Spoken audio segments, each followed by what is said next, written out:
Hi everyone, welcome to our channel. Let's learn daily. இந்த வீடியோல நம்ம என்ன பார்க்க போறோம் அப்படினா half double crochet எப்படி செய்யறது அப்படினு பார்க்க போறோம். சோ நம்ம already chain stitch, single crochet, double crochet எல்லாம் பார்த்துட்டோம். சோ இது நம்மளோட next stitch. இந்த stitch என்ன அப்படினா half double crochet. நேம்ல இருந்தே சொல்லிரலாம் double crochetல பாதி. அப்போ double crochet மாதிரி தான் ரெண்டு தடவை நம்ம வந்து loop எடுக்க போறோம்.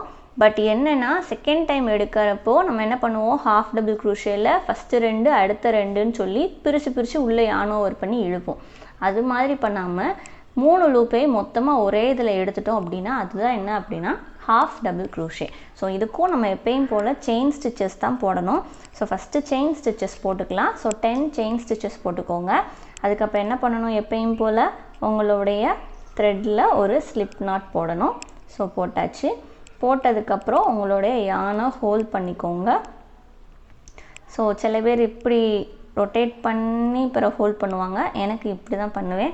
இந்த ரெண்டு ஃபிங்கர்ல என்ன பண்ணிக்கணும் கீழ ஹோல்ட் பண்ணிட்டு மேலே உள்ளத ரொட்டேட் பண்ணி இந்த ரெண்டு ஃபிங்கர்ஸ் அதாவது உங்களுடைய மிடில் ஃபிங்கரையும் தம்பையும் வச்சு நான் ஹோல்ட் பண்ணிக்குவேன் என்னோட த்ரெட் அந்த பேஸ் சரியா.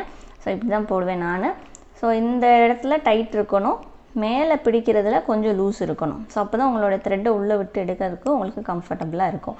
இல்ல அப்படினா வேரியேஷன்ஸ் அதிகமா இருக்கும். சோ இப்போ வந்து என்ன பண்ண போறேன்னா chain stitches தான் ஃபர்ஸ்ட் போடணும். எப்பவும் போல அதே 10 chain stitches தான் போட போறேன். போட்டுட்டு காட்றேன் பாருங்க. 1 2 3 4 5 6 7 8 9 10. So double crochetல மாதிரியேவும் இதுக்கு எக்ஸ்ட்ராவா ரெண்டு chain stitches போடணும். 1 2 போட்டாச்சு. போட்டதுக்கு அப்புறம் என்ன பண்ணனும் அங்க என்ன பண்ணனும் yarn over பண்ணி third stitch குள்ள விடுவோம். அப்ப 1 2 3 third stitch இந்த இருக்கு.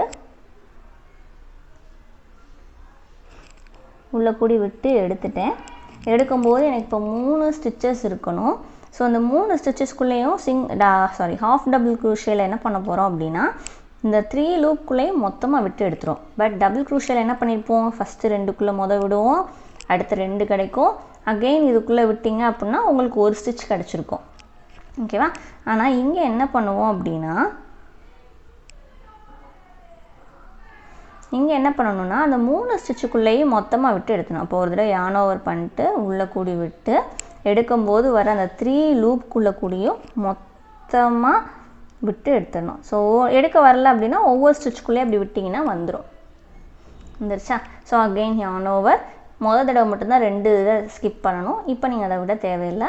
அடுத்த ஸ்டிட்ச் குள்ள அப்படியே விட்டுறலாம். விட்டுட்டு உள்ள கூடி அதை எடுக்கறோம். 3 லூப்ஸ் வரும். சோ அதுக்குள்ள கூடி மொத்தமா விட்டு எடுத்துறலாம். அகைன் yarn over உள்ள விடுங்க. வெளியே எடுத்து 3 லூப் குள்ள கூடி விட்டு எடுத்துறலாம். again yarn over 3 loops கிடைக்கும். மொத்தமா எல்லா லூப்ஸ்லயும் எடுத்துறலாம். again yarn over உள்ள கூடி எடுங்க. ஃபுல்லா எடுத்துறலாம். சோ இதே தான். சோ உங்களுடைய டபுள் crochet மாதிரியே தான் இது இருக்கும் ஓரளவு. சோ அந்த எத்தனை இதுக்குள்ள விட்டு எடுக்கறோம்ன்றது மட்டும் தெளிவா பார்த்து வெச்சுக்கோங்க. ஓகேவா? சோ ரொம்ப ஈஸியா தான் இருக்கும். நம்ம ஹோல்ட் பண்றது எப்படி விடுறோம் அதுக்கு அப்புறம் நம்மளோட கிரியேட்டிவிட்டி வச்சு தான் ஃபுல் அண்ட் ஃபுல் உங்களுக்கு வந்து crochet வந்து இருக்கும். ஓகேவா? சோ நீங்க இதல பார்த்திருப்பீங்க. நாங்க ஆல்ரெடி ஃபர்ஸ்ட் வீடியோல போட்டப்ப எல்லாத்தையும் பிகேச்சுல இருந்து வைல்ட் ப்ளூம் அப்புறம் ஒரு எலிஃபண்ட் சோ அது எல்லாமே பெருசா தான் செஞ்சிருப்போம். சோ அது மாதிரி நீங்களும் கண்டிப்பா செய்யலாம். சோ இதெல்லாம் போட்டுட்டீங்க அப்படினா அந்த பேட்டர்ன்ஸ் எப்படி ரீட் பண்றதுன்னு ஒரு இத சொல்லி கொடுத்துருவோம். சோ அத வச்சு நீங்களா ட்ரை பண்ணி பாருங்க. ஓகேவா? சோ அவ்வளவுதான். சோ லாஸ்ட் ஸ்டிட்ச் மட்டும் வேணா திரும்ப ஒரு தடவை சொல்லிறேன். என்ன பண்ணனும் yarn over பண்ணி ஸ்டிட்ச் குள்ள விட்டு ரன்னிங் thread எடுத்தீங்கன்னா 3 லூப் கிடைக்கும். இப்படி கிடைக்கிற 3 லூப் குள்ள 2 லூப்பா எடுத்தீங்க அப்படினா அது டபுள் crochet. சரியா? அப்ப மொத்தமா இந்த 3 குள்ளே சேர்த்து எடுத்தீங்கன்னா அதுதான் என்னது half double crochet. இதோட ஹைட் வந்து டபுள் crochet விட ஒத்த chain stitch அளவு மட்டும் ஹைட் கம்மியா இருக்கும். சரியா? சோ அதுக்கு முன்னாடி இருக்க வீடியோவை இதையும் செக் பண்ணி பார்த்தீங்கன்னா தெரியும். இதை விட அது இன்னும் கொஞ்சம் பெருசா இருக்கிற மாதிரி இருக்கும். ஓகேவா? சோ ஸோ ரொம்ப ரொம்ப ஈஸியாக தான் இருக்கும். கண்டிப்பாக ட்ரை பண்ணி பாருங்கள். ஃபஸ்ட்டு செயின் ஸ்டிச்சு, அடுத்து சிங்கிள் க்ரூஷே முடிச்சிருக்கோம், அடுத்து டபுள் க்ரூஷே, இப்போது ஹாஃப் டபுள் க்ரூஷே சொல்லி கொடுத்துருக்கேன். ஓகேவா? ஸோ ரொம்ப ஈஸியாக இருக்கும். நீங்கள் எவ்வளோக்கு எவ்வளோ ட்ரை பண்ணி பார்க்குறீங்களோ அவ்வளோக்கு எவ்வளோ ஈஸியாக இருக்கும்.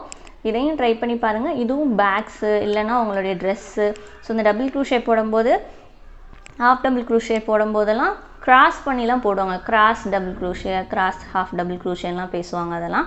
ஸோ அதெல்லாம் அடுத்தடுத்து வர வீடியோஸில் நான் உங்களுக்கு சொல்கிறேன். ஸோ இன்றைக்கி மறக்காமல் இந்த டபுள் க்ரூஷேவை ஹாஃப் டபுள் க்ரூஷேவை போட்டு பார்த்துருங்க. Double crochet and half double crochet ரெண்டுக்கும் நடுவில் உள்ள வித்தியாசம் உங்களுக்கு புரிஞ்சிச்சு அப்படின்னா பார்த்ததுக்கப்புறம் கமெண்ட் பண்ணிடுங்க. சரியா? தேங்க்யூ.